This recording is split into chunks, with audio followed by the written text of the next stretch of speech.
¿Cómo están? Bienvenidos este miércoles 26 de mayo a la UNAM Responde. Seguimos como todos los días dándoles información con respecto al seguimiento que ha tenido esta pandemia. Hablamos, por supuesto, también de la vacunación y del regreso paulatino a distintas actividades en nuestro país. Y bueno, sobre uno de estos temas, hace unos días, el secretario Marcelo Ebrard anunció que ya está listo los primeros 4 lotes de la vacuna de AstraZeneca, que fue envasada en nuestro país luego de que trajeran desde Argentina la sustancia activa, lo que podría significar que a partir del próximo fin de semana comiencen a distribuirse y aplicarse en nuestro país estas dosis. 800,000 se estarían aplicando y distribuyendo en nuestro país, mientras que otras 800,000 estarán de regreso en Argentina. Esto como resultado de la colaboración entre naciones de América Latina, y se prevé también que próximamente se estén distribuyendo a otros países que firmaron algunos contratos con esta farmacéutica. Y bueno, hablamos también de la importancia del regreso a nuestras actividades. Sabemos que este lunes nuestra casa de estudios abrió parcialmente y gradualmente sus instalaciones. Vamos a ver parte del trabajo que realiza para que esto sea posible de forma segura. La UNAM reabre sus puertas y da la bienvenida a la comunidad universitaria. En la Universidad Nacional pensamos en la seguridad y en el bienestar de todas y todos. Es por eso que decidimos regresar a nuestras instalaciones de manera parcial y gradual, desarrollando una estrategia integral de prevención, higiene y desinfección que nos permita cuidarnos en lo personal y en lo colectivo. Las medidas sanitarias incluyen la limpieza y desinfección de superficies y objetos en salones de clase, laboratorios, cubículos, bibliotecas, sanitarios, transportes, oficinas, espacios de uso común y centros de reunión. Los salones de clases son una prioridad, por lo que se mantendrán limpios, desinfectados y con aforos adecuados para la protección del profesorado y de los estudiantes.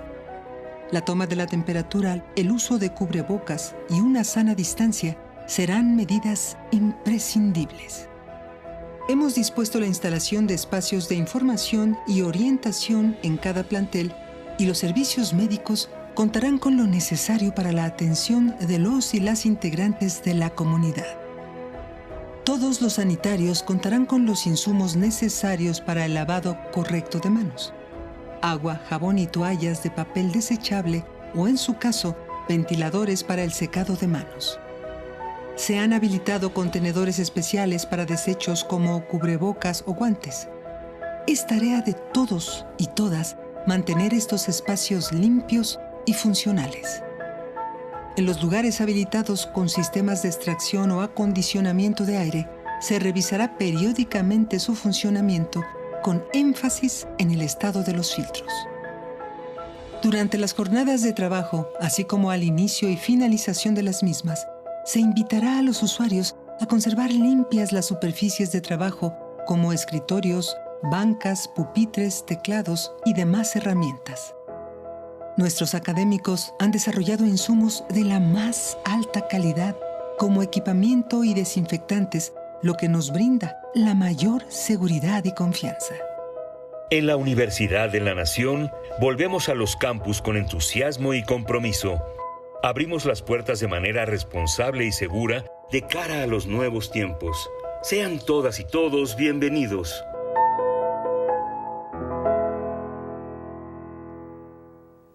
Hagamos que todas estas prácticas se vuelvan hábitos dentro y fuera de casa, por supuesto, principalmente en los espacios que compartimos con nuestras familias y con nuestros compañeros de trabajo, espacios públicos. Y bueno, hoy tenemos buenas noticias para la licenciatura de Enfermería de la FES Zaragoza. Y es que hace unos días se anunció que esta carrera, que se imparte en la Facultad de Estudios Superiores Zaragoza de la UNAM, fue distinguida como la primera o con la primera certificación internacional, lo que garantiza su calidad y competitividad internacional internacional y también facilita la movilidad de los estudiantes en el mundo, y lo que significa también que los estudiantes cuentan con elementos teóricos y prácticos para su desempeño en la práctica clínica. Así que un reconocimiento a esta carrera, a los estudiantes y por supuesto a la comunidad académica de esta que es una instancia de nuestra Universidad Nacional Autónoma de México. Y bueno, es momento de nuestra entrevista. Sabemos que a lo largo de toda esta pandemia, distintos grupos de trabajo y de distintas disciplinas se han dedicado a realizar investigación de campo para conocer la situación de la pandemia, cómo se ha vivido desde muy distintas realidades y circunstancias. Hoy estaremos hablando de uno que presentó hace unos días la Facultad de Medicina. Se trata de el impacto de las determinantes sociales de la COVID-19 en México. Y para hablar de estos resultados, me da gusto saludar de nueva cuenta aquí a la doctora Guadalupe Ponciano Rodríguez, quien es académica del Departamento de Salud Pública y coordinadora de la sección académica de enseñanza de esta Facultad de Medicina de nuestra universidad. Buenas tardes, doctora. Muy buenas tardes, Rosa. Como siempre, un placer estar en tu programa y un honor. Pues muchas gracias, qué bueno que está aquí con nosotros para compartir este trabajo que se hace dentro de las instalaciones de la Facultad de Medicina y que impacta de forma importante en el entendimiento de la realidad de cómo se está viviendo esta pandemia. Y lo primero que me gustaría preguntarle es, ¿de dónde surge el interés, la necesidad de realizar este estudio? ¿Cuál es su objetivo, doctora? Claro que sí, Rosa. Mira, nuestro objetivo en el Departamento de Salud Pública es dar un seguimiento muy cercano a todo lo que ha ocurrido en la pandemia desde diferentes ópticas, desde la óptica de la salud pública, desde la óptica de la epidemiología. Y pues definitivamente el objetivo de este estudio que nosotros publicamos en el boletín del departamento, que se llama Boletín COVID-19, pues era precisamente conjuntar una serie de fuentes bibliográficas que han escrito alrededor de esta pandemia, pues desde diferentes puntos de vista. En este caso nos interesaba mucho saber cuál era el impacto de los determinantes sociales de la salud sobre la presentación de la COVID en nuestro país. Esto es fundamental porque los determinantes sociales, me gustaría describirlos, son la serie de circunstancias a las cuales está expuesta una persona desde el momento en que nace, desde que crece, a lo largo de su vida, cuando trabaja y finalmente pues hasta que termina su vida. Es decir, a lo largo de la vida de las personas estamos sujetos a una serie de circunstancias, entre ellas de forma muy importante acceso al sistema de salud, que van a determinar diferencias muy importantes entre los diferentes estratos socioeconómicos. Y precisamente en este contexto, pues nosotros ya sabíamos, Rosa, que en nuestro país hay hay disparidades, hay desigualdades sanitarias muy importantes y definitivamente lo que hizo la pandemia COVID-19 fue poner de manifiesto estas desigualdades. Es decir, a través de la revisión de todas estas datos de la CEPAL, de la Coneval, de la Secretaría de Salud.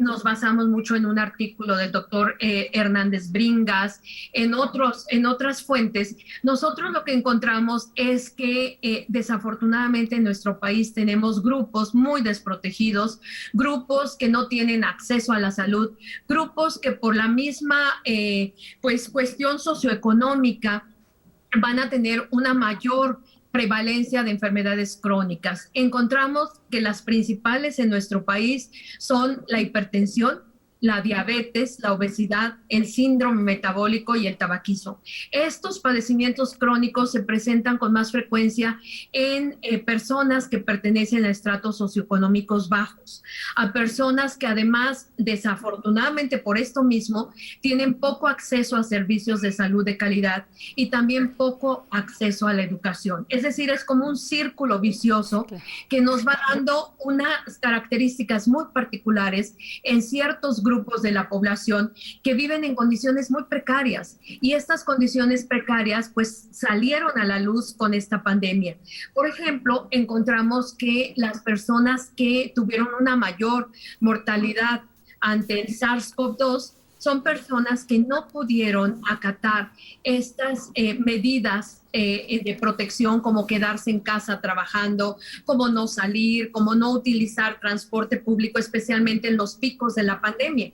Estas personas son, por ejemplo, pues los obreros, los transportistas, las personas, los comerciantes, sobre todo los comerciantes ambulantes, las amas de casa, los pensionados y jubilados que tienen un ingreso socioeconómico bajo y que por lo mismo no pudieron tener la fortuna como nosotros, por ejemplo, en la UNAM, la gran fortuna. Nuestra UNAM nos cuidó muchísimo, nos mandó a trabajar a casa, a dar clases a través de medios virtuales, y eso nos protegió muchísimo, tanto a estudiantes como alumnos. Desafortunadamente, estas personas que te acabo de mencionar, estos grupos, pues desafortunadamente no pudieron quedarse a trabajar en casa, es decir, o salían a buscar su sustento o no comían. Y entonces esto determinó un mayor contacto con personas probablemente infectadas con el virus. Determinó también que al regreso a sus casas pudieran ser un problema, un contagio para sus familiares, y determinó también una mayor mortalidad, porque imagínate, si a todas estas características que estamos comentando le sumamos poco acceso a servicios de salud de calidad, pues evidentemente esto se reflejó en una mayor mortalidad asociada con este virus. Entonces, bueno, las conclusiones que tenemos, no solamente analizando los determinantes sociales, sino también hay otros indicadores, como por ejemplo el índice de desarrollo humano. El índice de desarrollo humano mide de manera importante cuál es la esperanza de vida que tiene una persona cuando nace, qué acceso a la educación va a tener a lo largo de su vida, y por supuesto también el ingreso económico, el ingreso per cápita. Y entonces este índice de desarrollo humano también no nos da muy buenas noticias. Es un índice de desarrollo que en general es bajo para nuestro país, y que es todavía más bajo cuando se hace el análisis, por ejemplo, de acuerdo al estado. Por ejemplo, Chiapas se encontró que tiene el índice de desarrollo humano más bajo entre todos los estados de la República Mexicana. ¿Y qué crees? Que este índice tan bajo también se encontró una asociación con una mayor letalidad del SARS-CoV-2. Mientras la letalidad en general, digamos, para todo el país, en promedio fue del 9%, es decir, de cada 100 personas infectadas con el virus, 9 desafortunadamente morían. En Chiapas, por ejemplo, este dato se elevó casi al 15%. Y doctora, es importante, antes de seguir avanzando, que todos estos datos que se obtuvieron no están considerando, los datos oficiales que se dan desde las autoridades de nuestro país, que hoy, en este momento, que es 26 de mayo, se tiene alrededor de 221,000 decesos a causa de COVID-19, una cifra que está directamente ligada con uno de los datos más reveladores de este estudio que presentan ustedes, en el que refieren que el 94% de los mexicanos que han fallecido a causa de COVID-19 están en este grupo que nos mencionaba: obreros, amas de casa y mencionados. ¿Cómo se hace esta metodología? ¿Cómo se hace esta selección de datos? Porque no están basados justo en el total que se han registrado oficialmente en nuestro país. Claro que sí, Rosa. Mira, nosotros tenemos en el Departamento de Salud Pública de la Facultad de Medicina de la UNAM esta publicación que es el Boletín COVID-19. Es una publicación que surge precisamente con la pandemia, con la necesidad que tú estás mencionando. Es decir, por un lado tenemos todos los datos oficiales, pero también a lo largo de la pandemia se han ido generando artículos científicos, se han ido generando diferentes compilaciones. Te mencionaba, por ejemplo, la CEPAL ha tenido compilaciones muy interesantes, la revista Salud Pública de México, en fin. Y entonces nosotros lo que hacemos es, somos un grupo de personas que estamos pues realmente leyendo toda esta información, analizando la información y por supuesto utilizando la información que por sus características, por su metodología, por el sitio donde se publicó, que son generalmente revistas que tienen un comité editorial, es decir, hay un grupo de personas personas que ya revisaron ese artículo para que pudiera publicarse, pues ese es el tipo de fuentes que nosotros utilizamos. Por supuesto, no puedo dejar de mencionar que también hay muchas fuentes, digamos, oficiales que tenemos que revisar, que tenemos que analizar. Entonces, lo que estamos haciendo, Rosa, es precisamente desde la óptica de la salud pública y de la epidemiología, conjuntar toda esta información, analizarla y precisamente publicarla como en este caso, en este artículo, en este boletín COVID-19, y ponerla a disposición de la población, porque este boletín puedes accesarlo desde cualquier computadora, es un boletín de acceso libre, y pues es muy interesante porque lo que hemos hecho con este análisis es sacar una serie de conclusiones. En primer lugar, darnos cuenta de que la disparidad sanitaria que ya sabíamos que había en nuestro país antes de la pandemia, con la pandemia se puso de manifiesto, y que esta disparidad se refleja como una mayor mortalidad en las poblaciones susceptibles que viven en condiciones precarias. También nos dimos cuenta que es necesario, a través de este análisis, generar políticas públicas que tomen en consideración estas diferencias que estamos encontrando, estos grupos susceptibles. Por ejemplo, tú ya los mencionaste, pero faltó mencionar también un grupo muy importante, por ejemplo, que es la población de lengua indígena. También nos dimos cuenta que esta población de lengua indígena, definitivamente la letalidad al virus fue casi del doble de la población, es decir, casi 18%. Entonces, imagínate, esto nos está hablando que ya tenemos detectados ciertos grupos, tenemos detectadas también ciertas poblaciones y ciertos lugares, por ejemplo, las zonas rurales, las zonas suburbanas, en donde las condiciones socioeconómicas y educativas son muy precarias.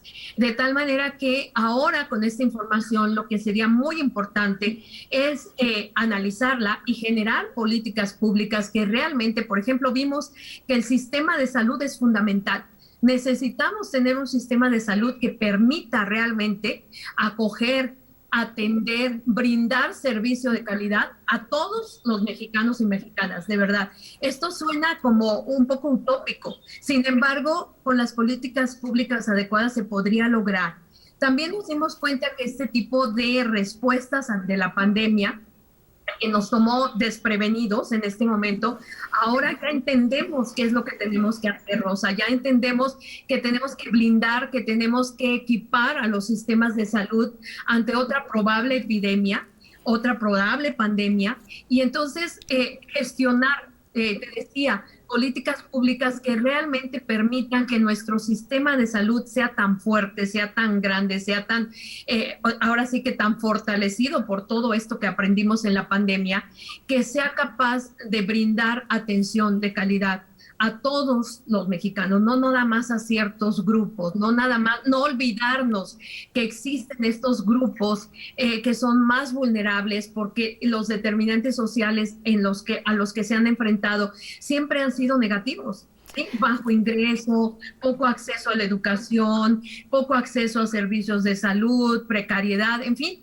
una serie de cosas que nos tienen que mover, que nos tienen que hacer pensar que esta pandemia, yo digo que esta es la parte positiva de la pandemia. La parte negativa es, por supuesto, todas las vidas que se perdieron.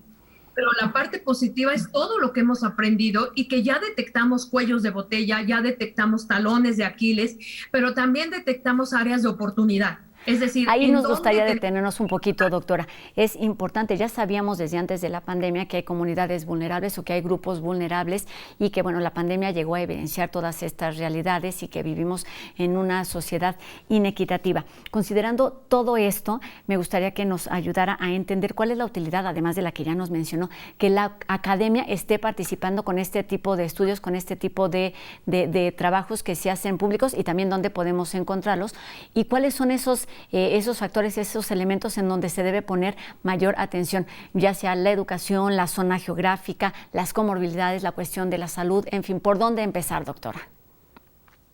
Claro que sí, Rosa. Muy interesante tu pregunta. Mira, es importantísimo que la academia esté analizando toda esta información. Tú comprenderás que si esta información solamente se publica o solamente, bueno, se da a conocer y no se le analiza y no se le utiliza, entonces es información que no sirve. Es simplemente una numeralia, ¿no? Sí, claro. Necesitamos nosotros estar analizando y creo que la universidad, nuestra maravillosa Universidad Nacional Autónoma de México, nos brinda ese techo académico, ese techo intelectual para poder hacer este trabajo, es decir, para utilizar la información que se está generando y entonces a la vez utilizarla para empezar a planear, para empezar a hacer propuestas. ¿En dónde? Bueno, detectamos aquí de manera primordial lo que es el sector salud, ¿sí? El sistema de salud. El sistema de salud debe responder a estas demandas de la población de atención y de atención con calidad en situaciones tan graves desde el punto de vista de la salud pública como las pandemias. Entonces, bueno, es sector salud. Tenemos también la parte de educación. La educación es fundamental, que la educación no solamente sea el ideal que sea la primaria, sino que sea más arriba. Vimos que muchas de las personas que murieron en esta pandemia solamente llegaban al nivel de primaria. ¿Por qué? Porque la educación es fundamental para que la gente entienda por qué debe de llevar una vida saludable, un estilo de vida saludable, por qué debe de cuidar su alimentación, por qué debe de atender ciertas cosas. Si tú no tienes esa educación, es muy complicado que todo esto lo apliques a tu vida cotidiana. Entonces llevamos salud, educación, economía. Economía es importantísima también porque hay múltiples estudios de la Organización Mundial de la Salud que demuestran, por ejemplo, que los determinantes sociales son el resultado de cómo se distribuye la riqueza, los bienes y el poder. Entonces, si ya vimos que por ahí tenemos problemas, también tenemos que empezar a ver qué está pasando con esta distribución de bienes, riqueza y poder. La parte económica es importantísima. ¿Cómo está el ingreso per cápita de los mexicanos? ¿Cómo lo podemos incrementar? ¿Qué es lo que está pasando con los jubilados, por ejemplo? Con las pensiones, ¿son suficientes? ¿No son suficientes? Es decir, todo esto, ¿te fijas cuántas preguntas empiezan a surgir del análisis de la información? Y de la recopilación de todos estos datos, que es una pues, de las principales tareas a las que se dedica nuestra universidad, el de hacer difusión, el de hacer investigación, para ayudarnos a entender el punto de partida y en ese sentido pues buscar soluciones. Doctora, se nos ha terminado el tiempo, pero para seguir la conversación, cuéntenos dónde podemos tener acceso a este estudio Impacto de los determinantes sociales de la COVID-19 en México. Claro que sí, Rosa, los invito de verdad a todos, es para el público general y para el público interesado en cuestiones de epidemiología y salud pública, a accesar la página del Departamento de Salud Pública de la Facultad de Medicina de la UNAM. Pueden entrar a la página de la facultad, buscar el Departamento de Salud Pública y ahí van a encontrar una sección que se llama COVID-19. De verdad, Rosa, la tienen que ver. Tenemos toda lo que es la COVID-19 en el mundo, lo que es en México y el boletín COVID-19, que es toda una compilación maravillosa de artículos solamente alrededor de la COVID-19. O sea, no estamos publicando nada que no esté relacionado con la COVID-19 en ese boletín que surgió con la pandemia y que ha tenido un éxito de verdad muy importante porque nos ha permitido analizar diferentes puntos de vista de la pandemia. Entonces, recuerden, en el Departamento de Salud Pública de la Facultad de Medicina de la UNAM, el boletín se llama COVID-19, o sea que no hay pierde. Ahí está la invitación. Y es importante esto, doctora, me parece resaltar que hablan de la pandemia, pero al mismo tiempo nos permite identificar y reconocer todas esas problemáticas y todas esas realidades que se vivían aún antes de ella. Doctora Guadalupe Ponciano Rodríguez, también doctora en investigación en medicina por el IPN y especialista en adicciones. Muchísimas gracias por estos minutos y por esta introducción al estudio que seguramente tenemos el interés y también la responsabilidad de revisarlo completo. Buenas tardes. Muy buenas tardes, Rosa, y muchas gracias por la invitación. Buenas tardes a todos. Gracias, doctora. Pues ahí están algunos de los datos. También se indica este aumento de la pobreza en el nivel de los mexicanos, que se espera que sea entre 8.9 y 9.8 millones de mexicanos los que estén ahora en esta línea de bajos recursos. Y tenemos más información. Como les decía, tenemos esta tarde opciones para ver qué nos ofrece el ALEP en estos días de actividad. Vamos a escuchar enseguida lo que está sucediendo en Casa del Lago.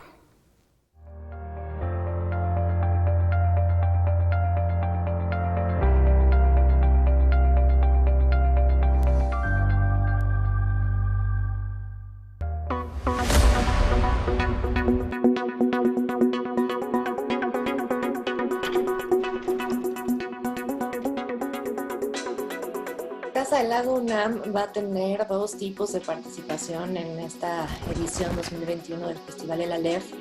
Por un lado, en continuidad con el ciclo Textualidades en Contingencia que hemos hecho en los últimos meses con la Cátedra Max Aub en Arte y Tecnología y la Cátedra Carlos Fuentes en Literatura Iberoamericana, para desarrollar diálogos entre autoras de literatura, autoras de narrativa, tanto cuento, novela, poetas también, como programadoras, artistas visuales y coders, mujeres que trabajan con la programación, con el código. Lo que hacemos es poner en una sola pantalla a la vista del público una pantalla compartida en donde estas autoras, escritoras y artistas y programadoras puedan hacer un jam en vivo, un jam literario y programático de código. En este caso vamos a tener la presencia de la escritora mexicana Claudina Domingo y de la artista visual y artista web Mica Milano. Mica Milano interviene visualmente, acompaña esta ficción que se va generando en tiempo real frente a los ojos de las y los espectadores, y es un ejercicio y un experimento, como propone siempre la Aleph, entre arte y tecnología, y por supuesto también en términos ficcionales, ciencia ficción y programación visual. Por otro lado, vamos a tener una exposición física en las rejas de la Milla del Bosque de Chapultepec.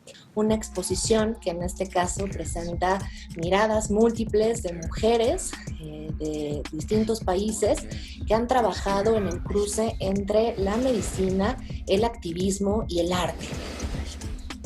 Las fronteras de la medicina, fisiologías abiertas, que es como hemos titulado esta exposición, miradas desde las activistas, tiene propuestas visuales que son tanto de divulgación científica como de un carácter estético, y es una colaboración que hacemos con la Cátedra Rosario Castellanos, la Cátedra Max Aub en Arte y Tecnología, el MOAC y Casa del Lago UNAM. No es una exposición que te puedas necesariamente perder si no sales de casa, que puedas acceder a ella también virtualmente y jugar, me parece también, con una apuesta que creo que es lo que continúa en los próximos meses, que es una apuesta híbrida en términos de materialidades, en términos de presencias, en términos de comunicación entre el plano expositivo físico y el plano expositivo virtual. Es también un adelanto de lo que podremos ir viendo en los próximos meses. Una mirada que se suma a todas las manos que están detrás de esta exposición. Ya decía, muchas instituciones e instancias universitarias que conforman la curaduría de esta exposición, pero también un trabajo de compromiso con el público que ya quiere ir poco a poco tomando de nuevo el espacio que le pertenece. The right brain drives me insane. Don't lie to me. Ahí están opciones virtuales, pero también presenciales. Hagamos que sigan siendo una constante si acudimos a ellas, actuando responsablemente. Y con esta invitación terminamos un programa más de La UNAM Responde. Seguimos leyendo todas sus dudas y sus comentarios a través de todas nuestras redes sociales, a través de todas las pantallas y también de los números de WhatsApp que ustedes ya conocen y que están en este momento en nuestra pantalla. Recuerden que nos encontramos mañana a las 2:30 en una emisión más de La UNAM Responde, 2:30 por TV UNAM. Adiós.